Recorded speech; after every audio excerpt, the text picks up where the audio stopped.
کہ ہمارے ملک میں عورتوں سے یہ برتاؤ کیا جو کیا جا رہا ہے آج، صرف اس لیے کہ وہ یہی نہیں تحریک انصاف کی کوئی ممبرز ہوں یا کوئی آفس بیرر ہو، جو ٹویٹ بھی کرتی ہیں، جو حمایتی بھی ہیں، جو ووٹر بھی ہیں، ان کا بھی پتہ چلتا ہے، ان کو پکڑ لیتے ہیں۔ تو ایک اسلم اقبال نے ایک لیٹر لکھا ہے، یہ جو سی سی پی او ہے اور یہ آئی جی ہے اور یہ جو چیف منسٹر ہے اس وقت پنجاب کا، یہ پڑھنے والا ہے، میں نے اس کو آج ٹویٹ بھی کیا ہے۔ اس نے بتایا کہ اس کے سارے گھر کے اوپر کیسا ظلم ہو رہا ہے، اس کی 80 سالہ والدہ کی بھی پرواہ نہیں کی گئی، وہ آکسیجن کے اوپر ہے، ادھر گھس گئے، اس سے بدتمیزی کی، کیونکہ اسلم اقبال چھپے ہوئے ہیں۔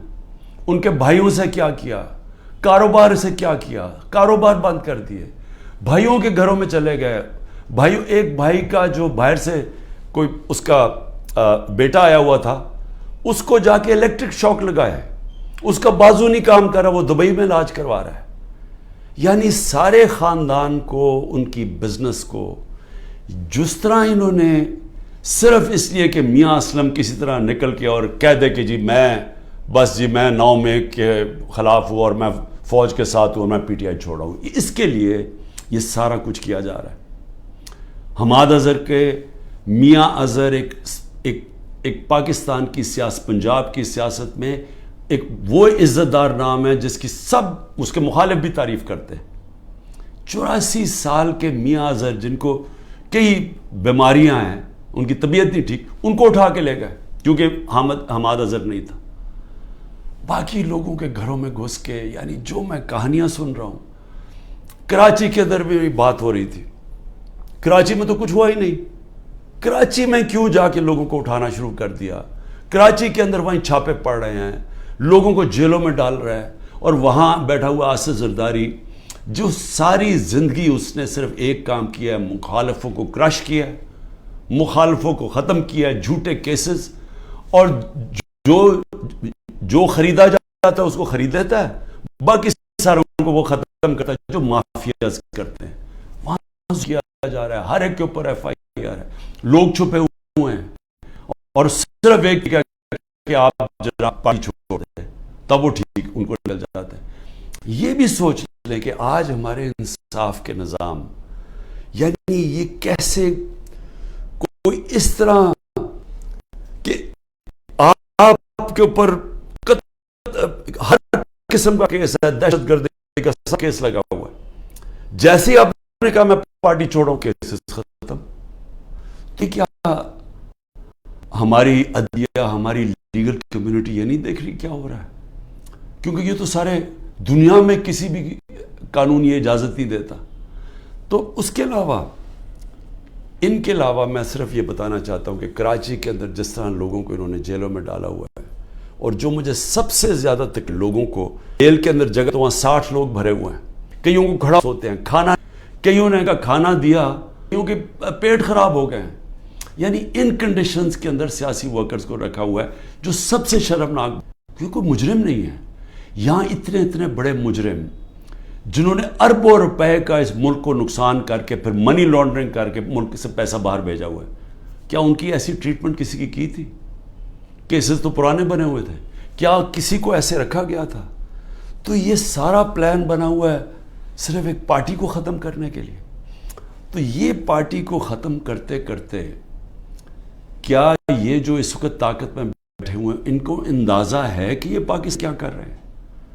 کیونکہ ملک، دنیا میں ملک کھڑا ہوتا ہے رول آف لا پہ۔ جس وقت اس ملک کا رول آف لا ختم ہوتا ہے، اس کو بنانا ریپبلک کہتے ہیں۔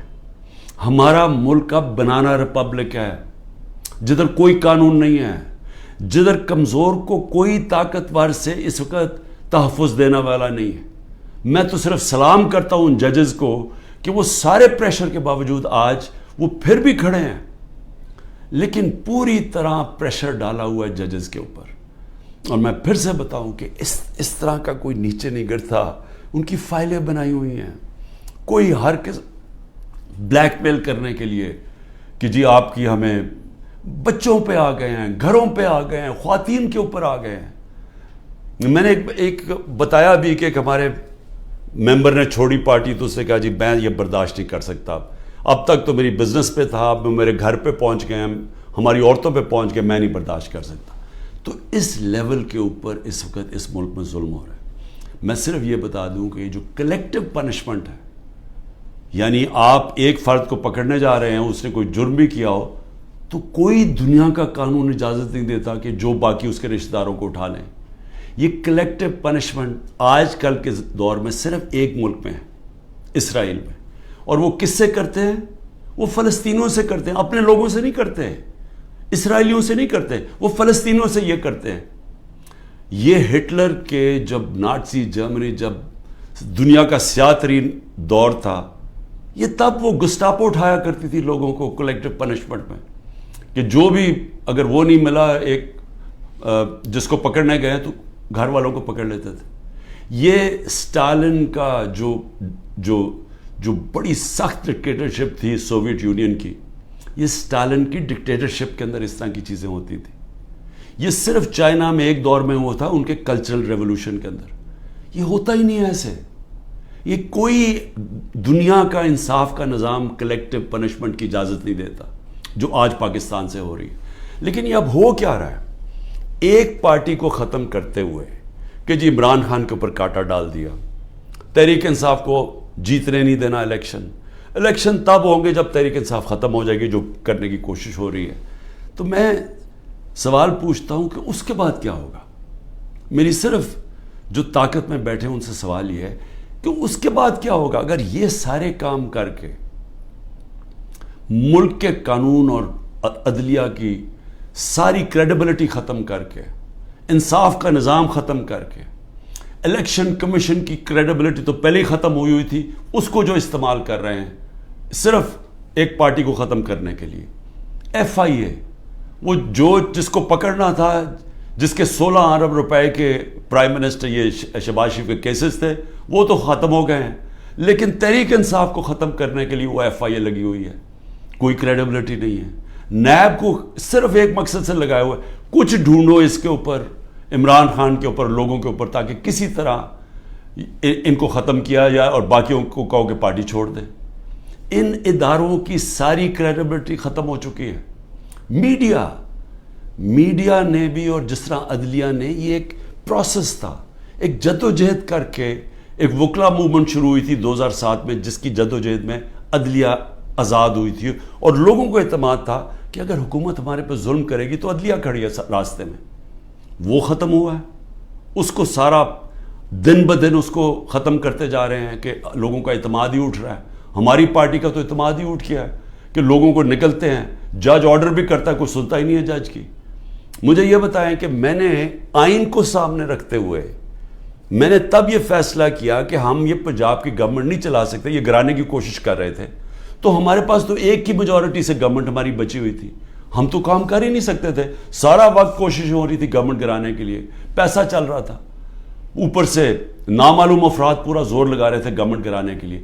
تو ہم نے آئین کو سامنے رکھتے ہوئے الیکشن ڈیزالو کی اپنی گورنمنٹ، وہی ہم نے پختونخوا میں کی۔ وہاں پیسے نہیں دے رہے تھے، جو قبائلی علاقہ جو جوائن کیا تھا ان کے لیے فنڈز ہم نے زیادہ دیے ہوئے تھے، وہی بند کر دیے انہوں نے، ہیلتھ کارڈ کا پیسہ نہیں آ رہا تھا۔ تو جب ہم نے سوچا کہ ہم گورنمنٹ ہی نہیں چلا سکتے، ہم نے آئین کے مطابق، دنیا کی پارلیمنٹری ڈیموکریسی کی روایت کے مطابق، آئین کے مطابق ہم نے اپنی گورنمنٹ ڈیزالو کر دی۔ 90 دن میں الیکشن ہونا تھا، ہمیں تو کوئی الیکشن ہی نہیں ملا۔ یعنی اوپنلی آئین کی انہوں نے خلاف ورزی کی ہے۔ اور میں اپنے سپریم کورٹ سے اب انتظار کر رہا ہوں کہ یہ تو آپ کی اب کریڈیبلٹی ایٹ سٹیک ہے، سارے سپریم کورٹ کی کریڈیبلٹی سٹیک پہ ہے کہ اگر آپ آئین میں 90 دن میں الیکشن ہی نہیں اب کروا سکے تو مجھے بتائیں کیا چیز روک رہی ہے کہ انہوں نے اگر اکتوبر میں سوچا کہ جی ابھی تحریک انصاف ابھی بھی جیت سکتی ہے تو اکتوبر بھی نہ الیکشن کروائیں۔ یہ تو سارا پاکستان کا جس کے اوپر بیس ہوتی ہے، دیکھیں جمہوریت بیس ہوتی ہے آئین کے اوپر، آئین کے مطابق قانون بنتے ہیں۔ تو جب ایک دفعہ آئین کی ختم ہو گئی، سپریم کورٹ کی ورڈکٹس کی پرواہ نہیں ہوئی، تو وہ بن جاتی ہے بنانا ریپبلک۔ اور بنانا ریپبلک کا کوئی مستقبل نہیں ہوتا جو میں اب یہ آپ کو بتانے لگا ہوں معاشی طور پہ. اور پھر میڈیا، اور میڈیا کا بھی ایک 20 سال کا سفر تھا. اس سے پہلے تو میڈیا بند تھا. اس سے پہلے تو صرف جو الیکٹرانک میڈیا تھا وہ تو صرف پی ٹی وی تھی. تو جنرل مشرف، اس کو داد دیں ہم کہ وہ ایک ڈکٹیٹر ہوتے ہوئے اس نے میڈیا کھول دیا، کیونکہ جنرل مشرف کے ساتھ سپورٹ تھی. لوگ تنگ تھے ان دونوں پارٹی سے. ان کی کرپشن دو دفعہ کرپشن میں گئی، لوگ تو تنگ تھے. تو لوگوں نے مشرف کو خوش آمدید اس کو ویلکم کیا. مشرف نے میڈیا کھول دیا، الیکٹرانک میڈیا.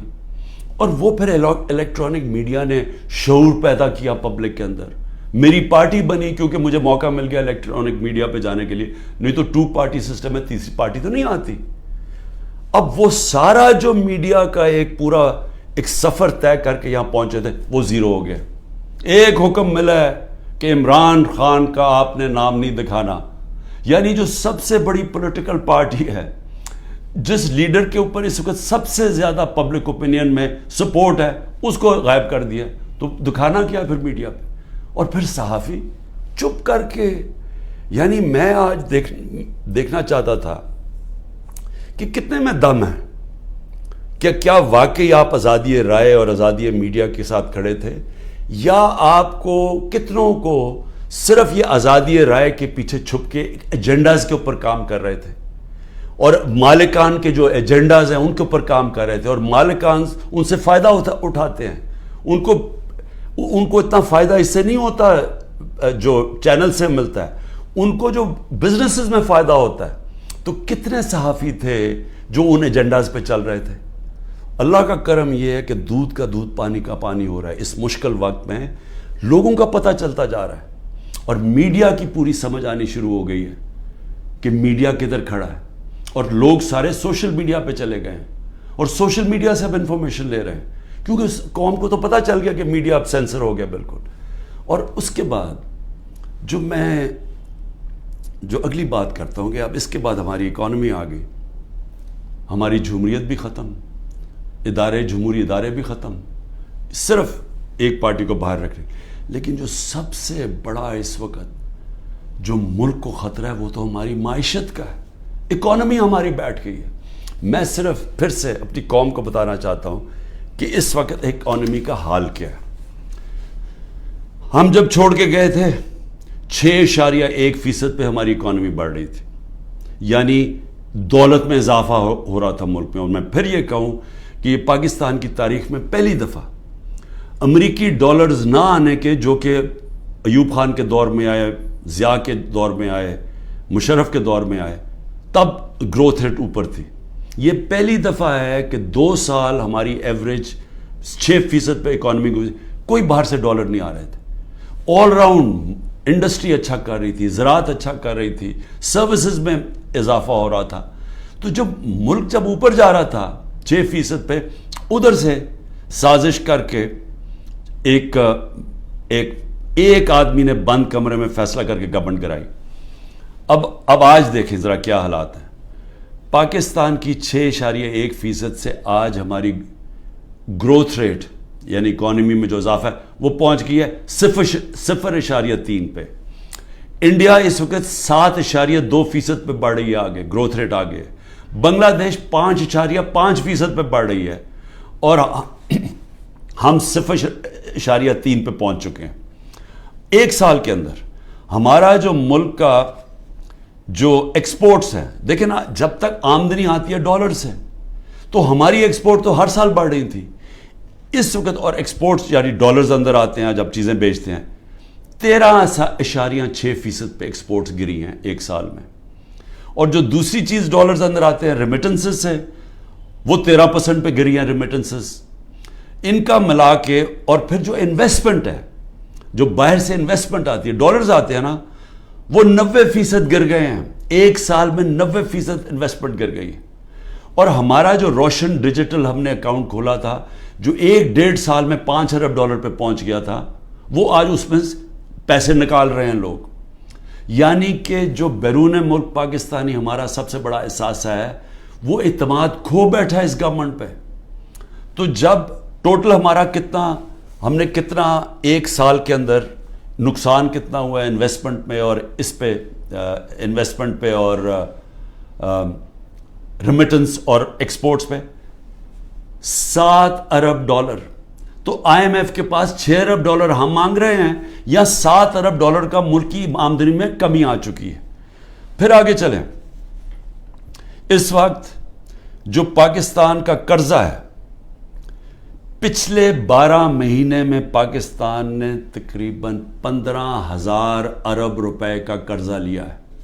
اب یہ یاد رکھیں 15,000 ارب کا قرضہ 12 مہینے میں. ہماری حکومت جو پہلے ہی مشکل وقت میں آئی تھی کیونکہ سب سے بڑا خسارہ بیرونی خسارہ چھوڑ کے گئے تھے. ہمارا جو ٹوٹل ہم نے اپنے دور کے اندر کتنا ہم نے خسارہ لیا, کتنا ہم نے قرضہ لیا, ہمارا 18,500 ارب 18,500 ارب 3.5 سال میں. انہوں نے 1 سال میں 15,000 ارب روپیہ قرضہ لیا. یہ جو قرضہ بڑھ رہا ہے اب ملک میں اور قرضہ اور بڑھتا جائے گا کیونکہ آمدنی تو کم ہوتی جا رہی ہے. اس وقت جو عام آدمی کو سب سے زیادہ تکلیف دے رہی ہے وہ ہے مہنگائی, انفلیشن. ہم چھوڑ کے گئے تھے 12.4% پہ, آج پاکستان میں مہنگائی 38% پہ ہے. یہ ہماری 75 سالہ تاریخ میں سب سے زیادہ مہنگائی ہے.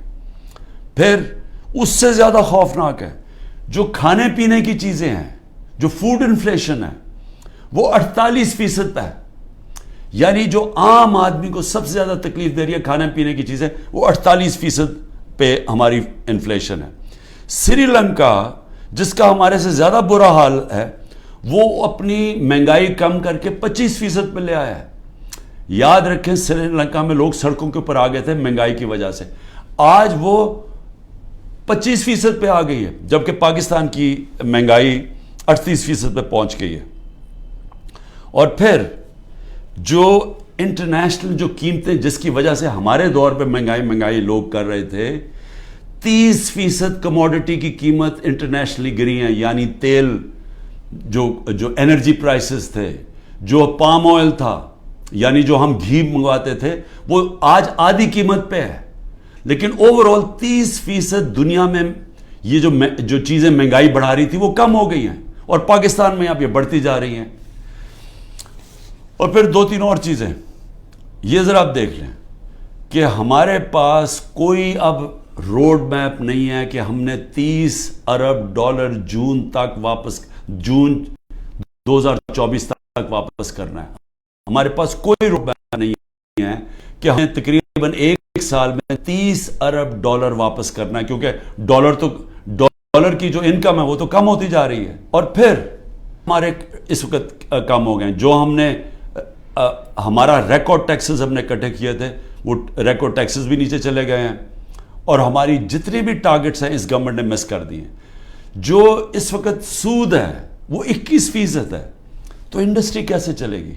21% سود پاکستان کی تاریخ میں سب سے زیادہ ہے. تو انڈسٹری کیسے چلے گی؟ اور پھر جو اس وقت سیل ہو رہی ہے ڈیزل کی, بجلی کی, سیمنٹ کی, وہ 20 سے 30% گر چکی ہے. اس کا مطلب بڑے طور پہ بے روزگاری آ رہی ہے, بے روزگاری آ چکی ہے. میں صرف اس کی آخر میں ڈاکٹر حفیظ ڈاکٹر پاشا جو پاکستان میں سب سے بڑے اکانومسٹ مانے جاتے ہیں, بڑے نام ہیں ان کا, وہ کہہ رہے ہیں کہ 1 سال میں 10 کروڑ لوگ غربت کی لکیر سے نیچے گئے ہیں.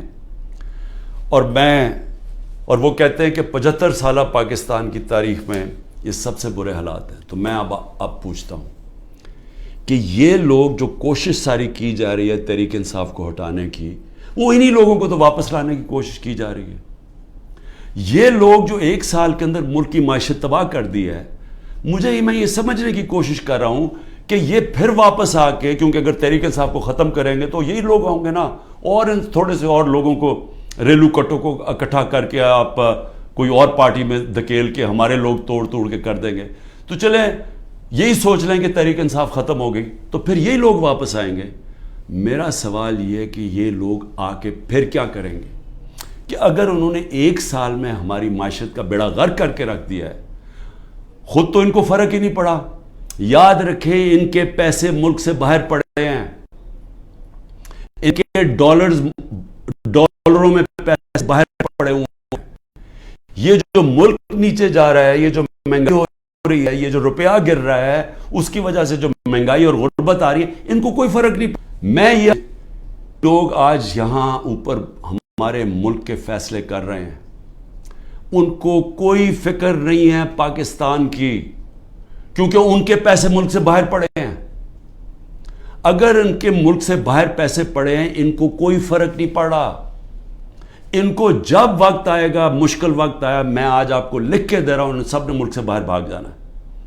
کم از کم جو اسٹیبلشمنٹ ہے ایک کام تو کرے نا، ان سب جو یہاں آج فیصلے کر رہے ہیں ایک کام کرے کہ ان سب کو ای سی ایل پہ ڈالے، اور ای سی ایل پہ تب تک ڈالے جب تک الیکشن نہیں ہو سکتا، کیونکہ اگر انہوں نے، ان کا سٹیک ہی پاکستان میں نہیں ہے، تو ان کو تو کوئی فرق نہیں پڑنے لگا، ملک بیٹھ رہا ہے۔ ان کو تو، ان کے جب ڈالرز میں پیسے پڑے ہیں، روپیہ گر رہے ہیں، ان کی تو دولت کو کوئی فرق نہیں پڑ رہا، لیکن پاکستانی تباہی کی طرف جا رہے ہیں۔ اور میں آج آپ کو اپنا آخر میں یہ بھی بتا دوں کہ یہ ملک ٹھیک ہوگا کیسے، اس دلدل میں سے نکلے گا کیسے؟ صرف ایک طرح نکلے گا کہ ہم اپنے اوورسیز پاکستانی 10 کروڑ باہر پاکستانی بیٹھا۔ میں پھر سے آپ کو بتا دوں کہ صرف امریکہ کے اندر 16,000 پاکستانی امریکن ڈاکٹرز ہیں، ان کی جو سالانہ ان کی جو ویلتھ ہے وہ 200 ارب ڈالر ہے، صرف 16,000 کی۔ جو ٹاپ اس وقت 10 پاکستان کے بزنس مین ہیں امریکہ میں، ان کی ورتھ 25 ارب ڈالر ہے۔ اگر ہم نے کسی وقت بھی باہر سے اپنا جو اوورسیز پاکستان نے سرمایہ کاری کرنی شروع کر دی، وہی بچائے گا۔ جب اور انڈیا نے جب اپنی اکانومی کھولی تو سب سے پہلے سرمایہ کاری اوورسیز چائنیز اور اوورسیز انڈینز نے کی۔ ہماری بھی جو سرمایہ کاری اور فیوچر ہے وہ شارٹ ٹرم میں اپنے اوورسیز پاکستانیز کے ہاتھ میں۔ وہ اوورسیز پاکستانی نہیں آئیں گے۔ یہ جو حرکتیں کی جا رہی ہیں وہ لوگ چھوڑ کے جا رہے ہیں، یہاں سے لوگ پیسہ باہر لے کے جا رہے ہیں۔ اس وقت جو ہمارے پروفیشنلز ہیں وہ چھوڑ کے جا رہے ہیں، قیمتی پروفیشنل جن کے اوپر سرمایہ کاری کر کے، ان کو ٹریننگ دے کے، جو جن کے پاس ہنر ہے، ان کے لیے تو دروازے کھلے ہیں دنیا کے، وہ تو کہیں بھی جا سکتے ہیں دنیا میں۔ وہ چھوڑ کے جب وہ چھوڑ کے جا رہے ہیں، جب ہمارا سرمایہ ملک سے باہر جا رہا ہے، ڈالرز ملک سے باہر جا رہے ہیں، تو یہ ساری حرکتیں اور ہو اس وجہ سے ہے کہ اوپر تو پہلے چور مسلط کر دیے۔ مجھے بتائیں کون ملک سے باہر سے پیسہ لے کے آئے گا اوورسیز پاکستانی، جب وہ دیکھے گا کہ شہباز شریف اور شریف خاندان اور زرداری خاندان ان کے پیسے باہر پڑے ہوئے ہیں؟ کون لے کے آئے گا پاکستان؟ جب ان کو اعتماد پاکستان کی اکانومی میں نہیں ہے تو وہ ان کو کیسے اعتماد آئے گا پاکستان کی اکانومی میں؟ تو کدھر سے آئے گا پیسہ؟ تو شارٹ ٹرم میں تو آنا ہے باہر سے اوورسیز پاکستانی کا پیسہ۔ اوورسیز پاکستانی پیسہ تب لے کے آئے گا جب رول آف لا قائم کریں گے، جو آج ختم کیا جا رہا ہے، جس کی قبر کھودی جا رہی ہے۔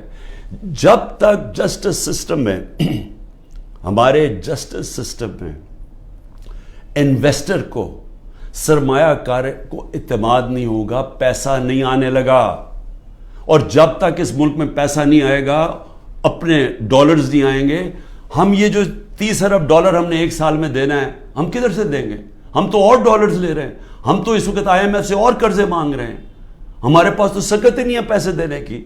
تو اس لیے میں ان سب سے پوچھتا ہوں جو تحریک انصاف کو ختم کر رہے ہیں اور کرنے کی کوشش کر رہے ہیں، ان کو یہ سمجھنا چاہیے کہ ان کے پاس تو اور کوئی روڈ میپ ہی نہیں ہے، وہ تو تباہی کی طرف لے کے جا رہے ہیں۔ جو ان کے پاس تو کوئی سلوشن ہی نہیں ہے، اس کا مسئلے کے حل ہی نہیں ہے۔ ان کا مسئلے کا حل صرف ایک نظر آ رہا ہے کہ تحریک انصاف اور عمران خان کے اوپر کانٹا ڈال جائے، یا وہ تحریک انصاف اور عمران خان کے بغیر۔ لیکن میں پھر آخر میں یہ کہنا چاہتا ہوں، یہ کبھی ہو ہی نہیں سکتا۔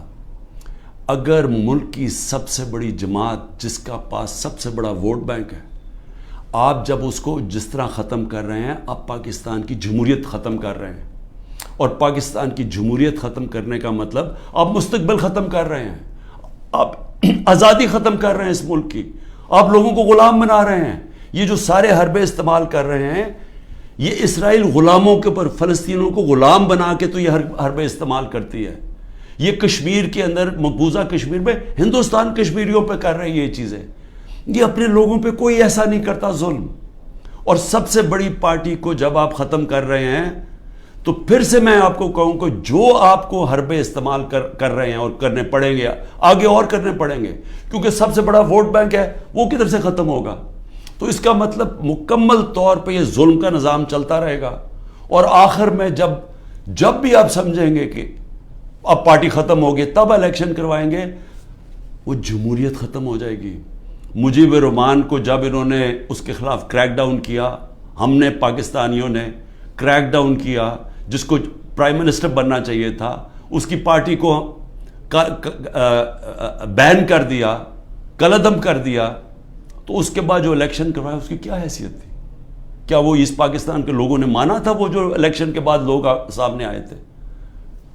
کسی نے کوئی بھی ان میں سے بچا تھا جیسی واپس جب ان کے پاس ان کو وہ آزاد ہو گئے ہمارے سے؟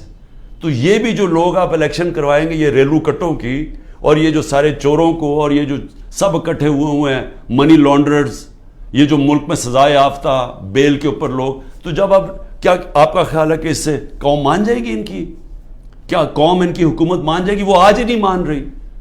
وہ اتنے ڈرے ہوئے ہیں کہ سب کچھ ہو کے بھی وہ تو الیکشن سے بھاگ رہے ہیں. 10,000 ورکر بھی اندر ہیں پھر بھی ڈرے ہوئے ہیں الیکشن کروانے میں, پھر بھی کہہ رہے ہیں کہ اگلی مارچ تک الیکشن ہوگا. تو میں آج جو بھی اس ملک میں طاقت میں بیٹھے ہوئے ہیں, میرا آپ کو سمپل یہ پیغام ہے کہ جس راستے پہ آپ یہ لے کے جا رہے ہیں اس میں پاکستان کی تباہی ہے, اندھیرا ہے, ہمارے بچوں کا مستقبل تباہ ہو رہا ہے, اور اتنی مایوسی پھیلی ہوئی ہے پاکستان میں, امید ختم ہوتی جا رہی ہے کہ لوگ چھوڑ کے جا رہے ہیں. ابھی بھی وقت ہے, کورس کریکشن کریں, راستہ بدلیں, اور راستہ صرف فری اینڈ فیئر الیکشن ہے.